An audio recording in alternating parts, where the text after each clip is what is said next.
Well, welcome to Edulastic for Social Studies. This is our final presentation of our Fall 2021 Teacher Talk series.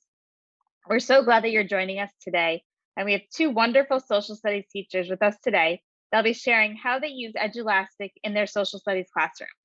They will also provide some great tips to bring back to your own instruction. And Edulastic is wonderful for all subjects, including social studies, which is what we're going to focus on this evening. And it's great for whether you're in person, remote, or a mix of both. We certainly know that the classrooms looks a little different these past 18 months or so than what we're typically used to. Edulastic has more than 50 technology enhanced question types. This includes multiple choice, drag and drop, labeling an image. This is great for if you're labeling, say, the map of the United States, or you're labeling counties within a state, drawing response, fill in the blank, sequencing events, and so much more. And we've also recently released a number of Spark Premium content bundles. And these are add-ons to premium subscriptions.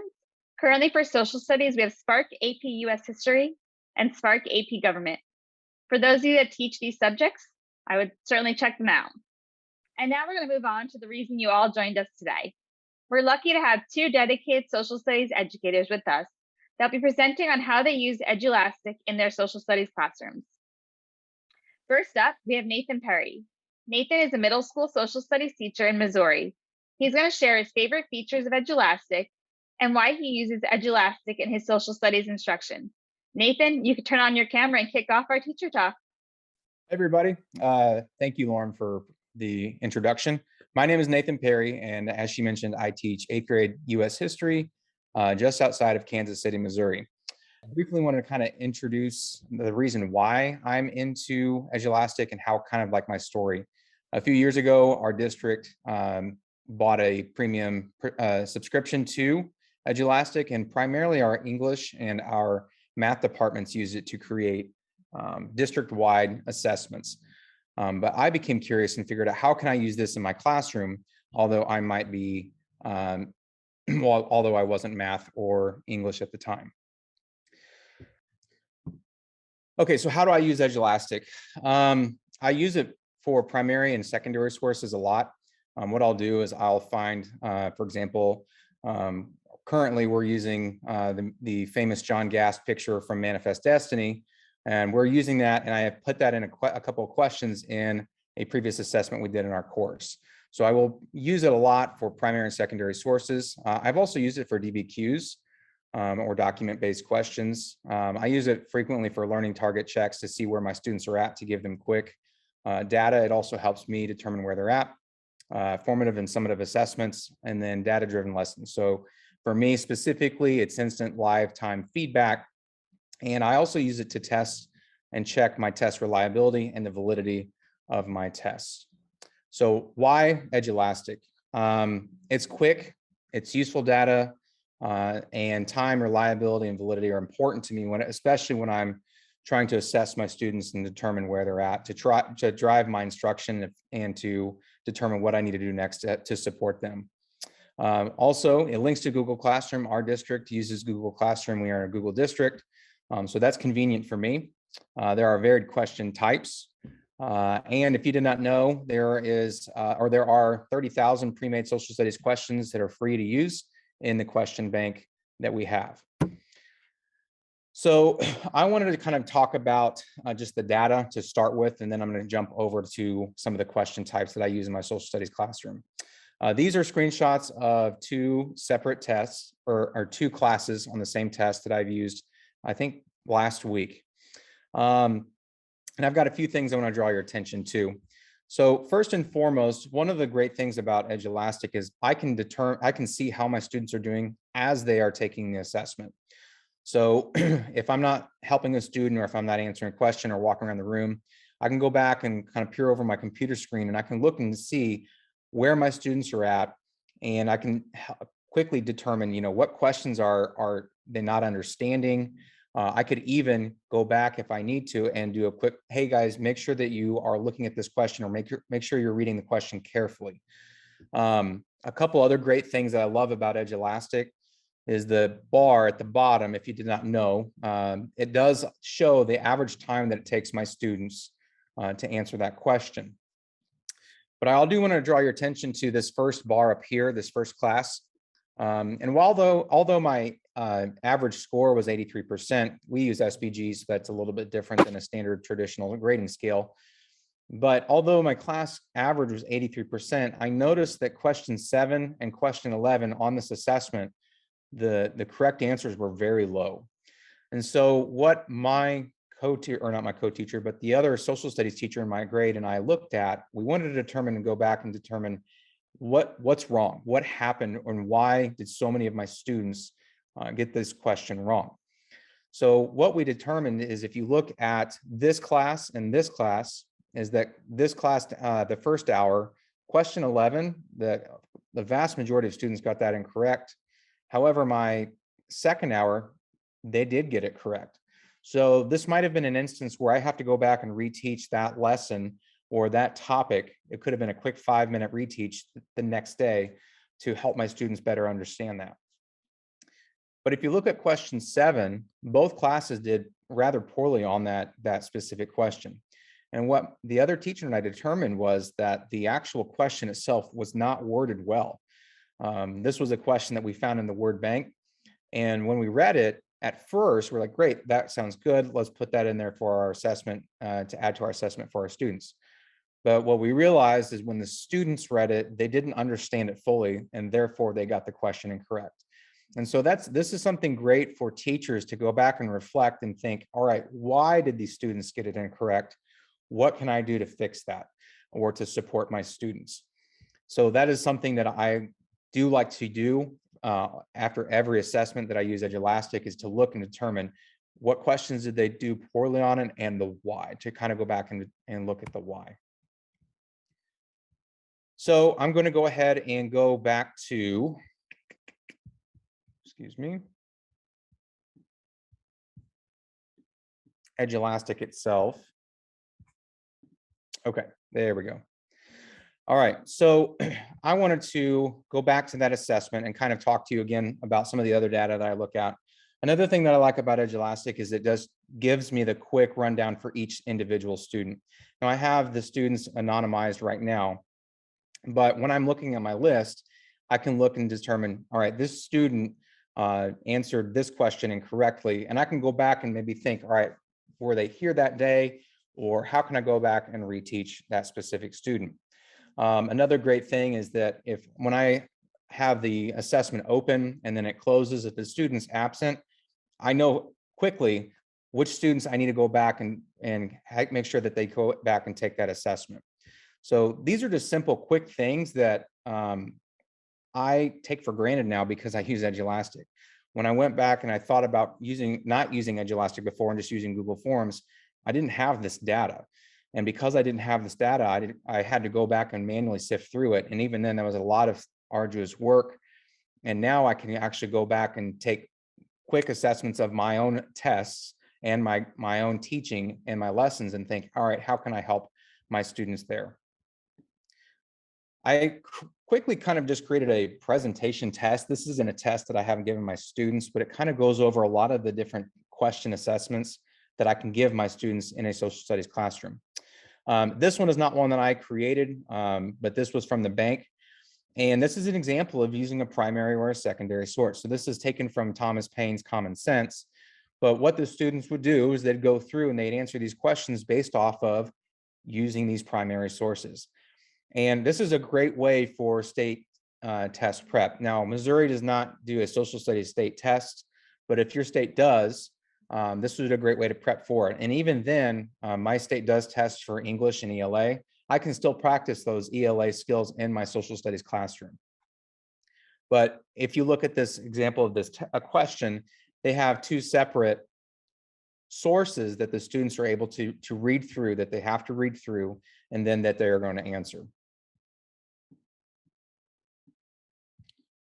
Another great tool that I like to use in Edulastic is the Dropdown overlay. Essentially, this is a map of the United States in 1820, right after the Missouri Compromise.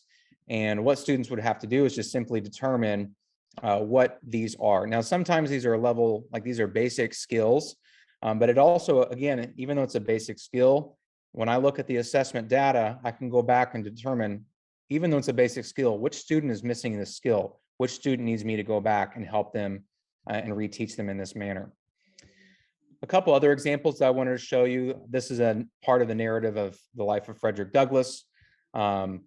This is a highlight question. So essentially the students would read through the excerpt and then they would go and then they would answer their question by selecting the sentence that with the question best supports the Southern belief regarding slavery or slaves not being taught how to read or write. So this is another great resource that students can use in the classroom for social studies, but it also is something that would pop up in a state test that would be done on a computer. A couple other ones that I wanted to do is this is a drag and drop assessment. It's real easy for the students to do on their Chromebooks, but they quickly drag and drop their answer to the correct box. And then again, that is quick, easy data for me. And again, this is a basic skill, but also if let's say that you're teaching third grade, this might be the skill that your students are learning. So this is something that is very important for our students to do. And then the other one that I wanted to do was this is a just a box here. I don't use this one very often, but I know that in our 7th grade classes, they are teaching the 3 regions of the colonies, so the New England, Southern, and Middle colonies. And this is, again, a way for students to just simply click what each colony had regarding their specific region. So the students are determining the differences and similarities between the regions. This is a great way for a teacher to assess that. And then I think, and the real simple questions that you can also ask, even the open-ended questions, but this is just another drop-down menu that students can ask. Again, I started using Edulastic about 3 or 4 years ago. It wasn't necessarily directed toward me from our district, but I took the initiative to start going after and determining what can I use it for. And this is primarily one of the ways that I do quick, easy data to drive my instruction. Thanks so much, Nathan. That was wonderful. I love how you show the different question types and how you use it to incorporate different curricular areas, since you might not necessarily be an area that's tested within your state. And now for our next presentation, we have Chris. Sorry about that. Next up, we have Chris Mahler. Chris is a middle school social studies teacher in Louisiana. Chris is going to share what he uses Edulastic for in his social studies classroom and walk you through a number of question types. Chris, the floor is yours. All right. All right, so again, my name is Chris Mahler, middle school social studies in Louisiana, 8th grade. How do I use Edulastic? Well, in my particular school district, we're big on standards and the kids meeting the standards, as I'm sure all of your districts are as well. And so I love these standard-based reports because, as Nathan mentioned earlier, you can not only look at a single test, but you can compare it to multiple tests, because those standards, those grade level expectations build upon one another. So you see them over and over and over as you go through the curriculum.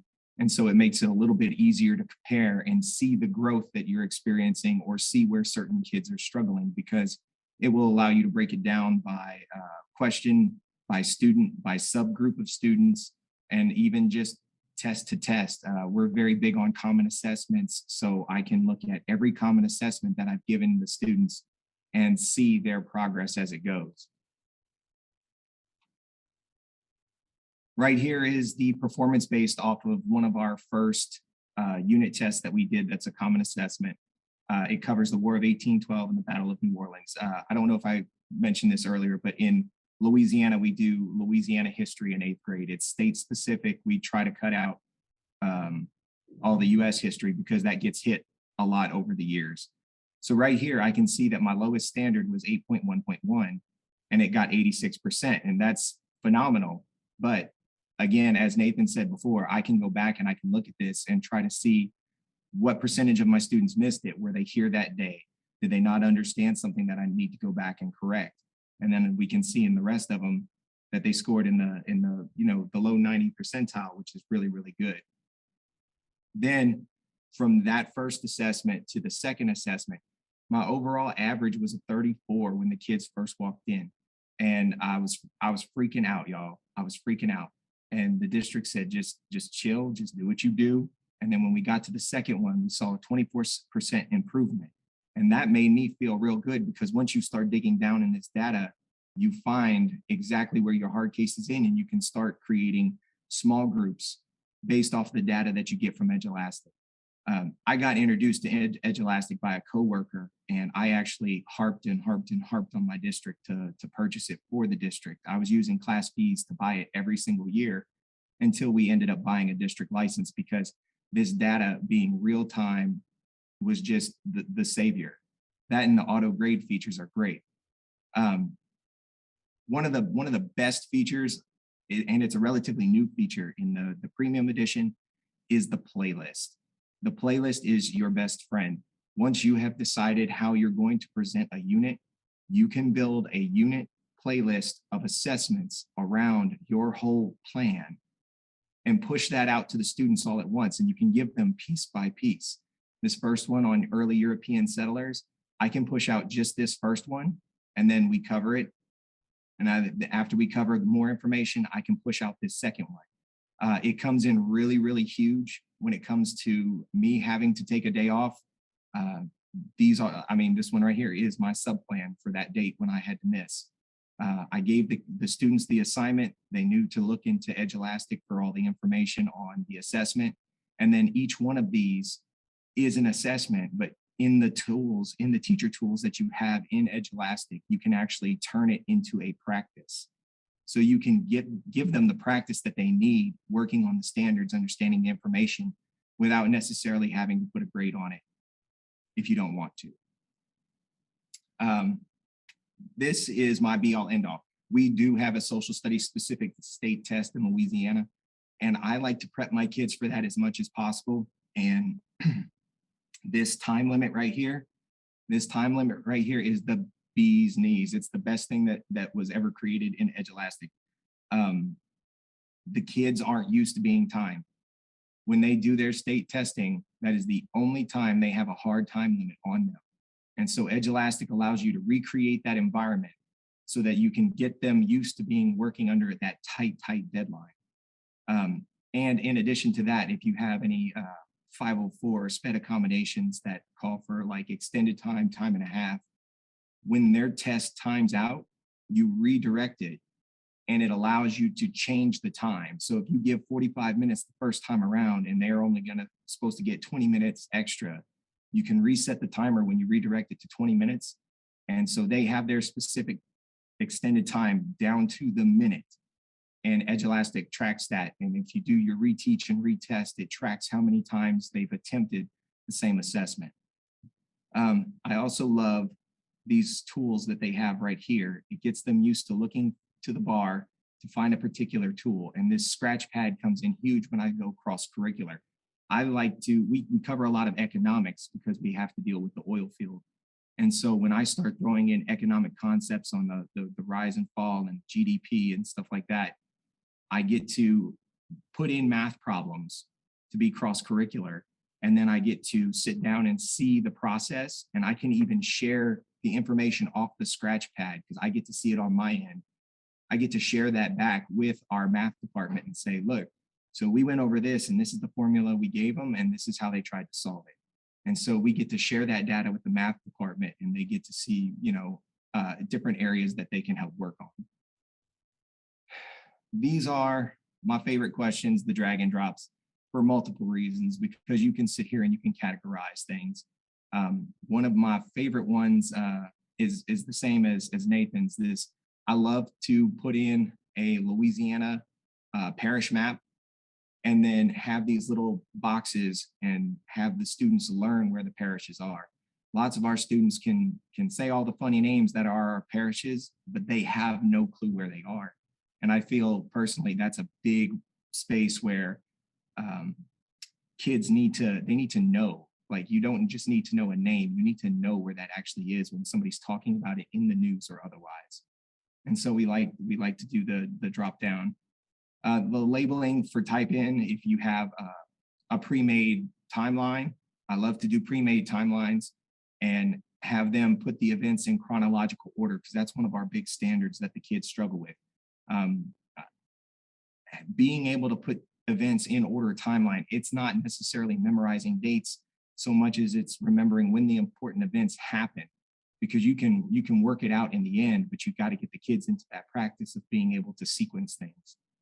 And that's where resequencing comes in, because a lot of times they'll start to get the standard on a horizontal timeline, but then you turn that exact same timeline vertical, and all of a sudden they don't know what to do with it. Well, you take a resequence question like this, and you put your timeline information on there, and you have them pull them and put them in the sequence, just like they would on a timeline. And that gives them practice in the timeline standard yet again, but it also gets them thinking in a vertical style of question. I was getting situated again here. That was great. Thanks so much. That was a wonderful presentation. I loved the walkthrough you gave, and I love how your discussion on playlists. Do the planning in advance, then you're ready to go. Whether you're in the classroom or but you have to by chance have a sub-student class, students are ready to go. You're ready to go. You feel confident. And I loved the question walkthrough, as I mentioned.